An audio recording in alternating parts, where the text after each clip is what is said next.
Thank you for joining me today on my Chatting with the Stars segment. Today I get to speak with Jeremy Wade. You've seen him on that show called River Monsters, Animal Planet's #1 show. Jeremy, welcome to the show. Hello, Valda. Nice to be here. Well, tell me about this. I watch River Monsters. It's kind of scary. But tell my listening audience, in case they're not as scared as I am when they watch it.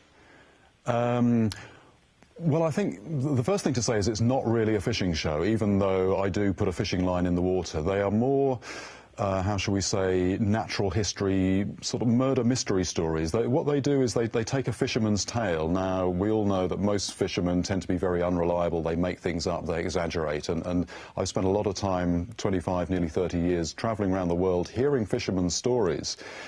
But sometimes if you look behind them, you find that there's quite a degree of truth. Part of my background as well, I used to be a biology teacher, and there's a big difference between land animals and water creatures. Land animals, if they start growing too big, they can't move, they can't feed themselves. So you don't get sort of giant individuals. But in water, it's very different.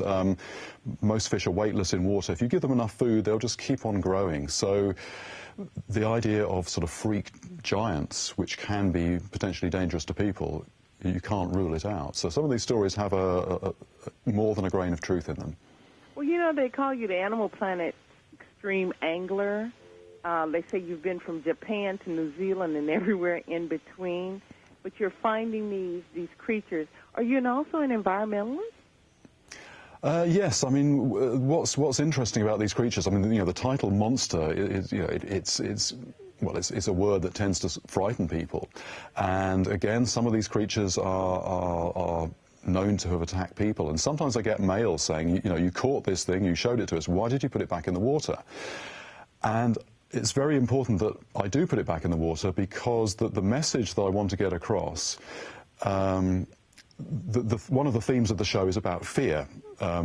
What do you do with something you're afraid of? And the automatic knee-jerk reaction is just kill the stuff that you're afraid of. Now, you know, that absolutely isn't the answer. The answer that I try and get across is that you try and understand what it is that you're afraid of. So if there are fish that are potentially dangerous to people, it's not about killing those fish.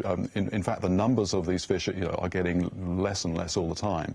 But it's about understanding their behaviour so that you don't put yourself in a situation where you could be at risk. For example, you know, bull sharks. Not many people know that bull sharks normally live in the ocean, but they do swim up rivers. But if you know about that, and if you know the kinds of situations, you know, where they can be dangerous, you just keep out of the water. That's the answer. It's your response to what it is, rather than trying to wipe these animals out. Well, your book, you've got a book, River Monsters. Never thought anybody would write a book like you did. I think it's a great idea. I'm sure someone else did. That's why we have a book. But the show itself, it shows us things that we are supposed to coexist with.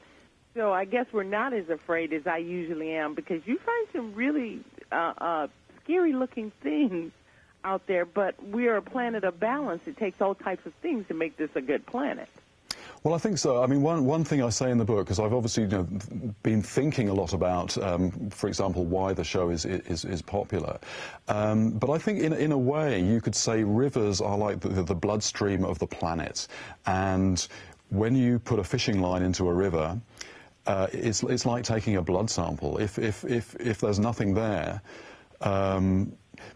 then, you know, the fishing line will tell you how healthy or otherwise that river is. And the thing about a river is it can look perfectly nice and beautiful and wonderful, but all the fish are dead. The only way you're going to find out is by seeing what's in there. And it's you know, in a way, the presence of monsters being at the top of the food chain, they are a really good indicator of the river's health, the planet's health. So in fact, you know, when there are no more monsters anywhere, that's going to be a very sad day. They are disappearing, but you know, they are still there in some places.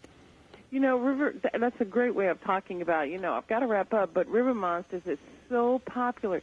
Do you think it will make a change in the way we look at our environment, our rivers, our creatures in the river? You think you can do that? I hope so.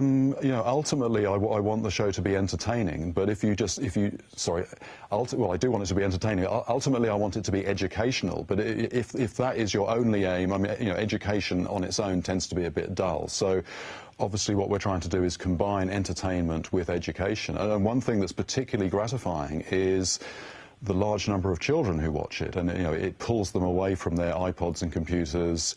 You know, they watch this show, but they then want to get out in the open themselves. They want to go and fish, some of them, but it's giving them an interest in the real world, what's out there, the environment. And I think, you know, that's a very gratifying part of what the show appears to be doing. Well, we like you on the show. Well, if nothing else, I watch the show for you. You're very entertaining. Can you tell me when we can watch River Monsters on Animal Planet? It's coming up. It's on Sunday nights, and it's 10 o'clock Eastern Time. Well, I continue to wish you the best of luck. I see you as a strong, and this is a positive thing, what Steve Irwin was doing, entertaining us, but still doing something good for the planet. I really like what you're doing on River Monsters, even though I'm a little scared sometimes, but you got a good show there. Thank you very much. Well, it's been very nice talking to you. Jeremy Wade, thank you so very much for being my guest on the Valder Beebe Show, and thank you for that wonderful show called River Monsters on Animal Planet. Thank you. Nice to be speaking to you.